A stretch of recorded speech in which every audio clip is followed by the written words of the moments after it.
بسم الله الرحمن الرحیم. نن زموږ د علم الصرف 133 نمبر درس دی د ثلاثي مزید فی د ب حمزه وصل بیان.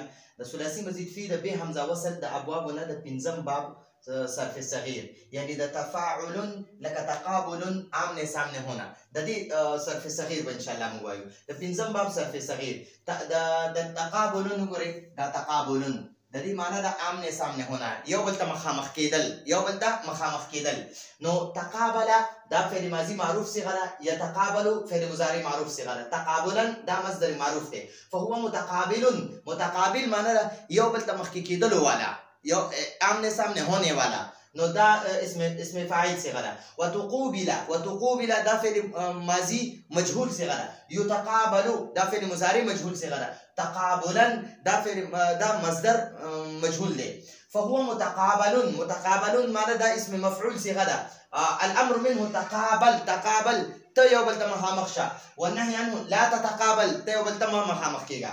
ٹھیک شو؟ نو دا تقابل چې دا تقابل دا اصل کې دی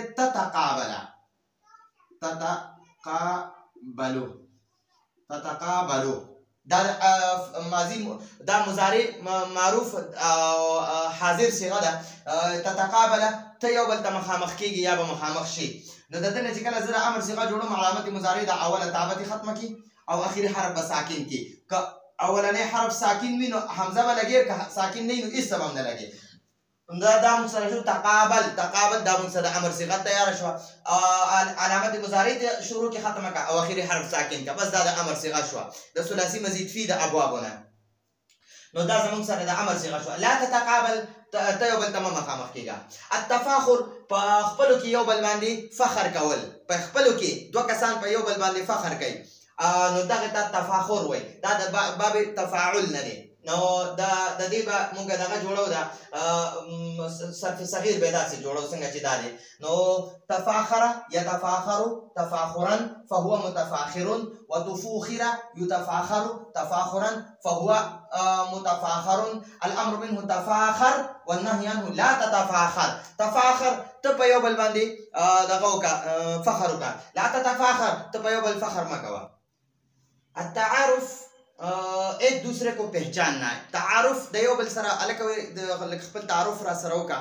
موږ داسې وایو که نه، نو یو بل سره تعارف کول، یو بل سره خپله پیژنګلو کول. نو تعارف یتعارف تعارفا فهو متعارف، تعارف کرنے والا. وتعورف يتعارف تعارفا فهو متعارف. الامر منه تعارف والنهي عنه لا تتعارف. التخافت آپس میں پوشیدہ بات چیت کرنا، په خپلو کې یو بل سره پټې پټې خبرې کول. تخافت. نو تخافت يتخافت تخافتا فهو متخافت، وتخوفت يتخافت تخافتا فهو متخافت. الامر منه تخافت والنهي عنه لا تتخافت. نو دا زموږ سره د ثلاثي مزید فی د ب حمزه وصل 15 ابواب هم پوره شو. 9 ابواب چې دي هغه با حمزه وصل دي، یعنی حمزه وصل په هغې په شروع کې چې کوم حمزه یې هغه وصلي دی، قطعي نه دی، وصلي عارضي دی، چې هغه نه مخکې حرکت والا حرف ولګي نو هغه حمزه ختم شي.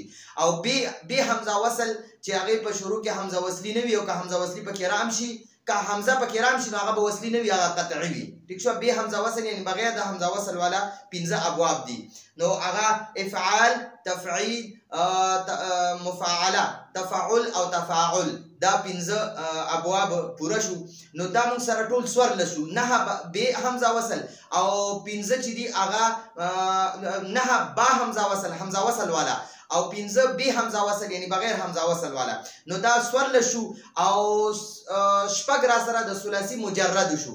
نو ثلاثي مجرد شپږ او د ثلاثي مزید فی دا څوارلس. نو دا ټول شل د ثلاثي شل بابونه شو. نو شپږ پکې د ثلاثي مجرد دي، شپږ د ثلاثي مجرد دي، او څوارلس پکې د ثلاثي مزید فی دي. نو دا ټول شل د ثلاثي ټول شل ابواب شو. نو راتلونکي درس پورې اجازه غواړو. هذا هو المرام والله اعلم بحقيقة الكلام.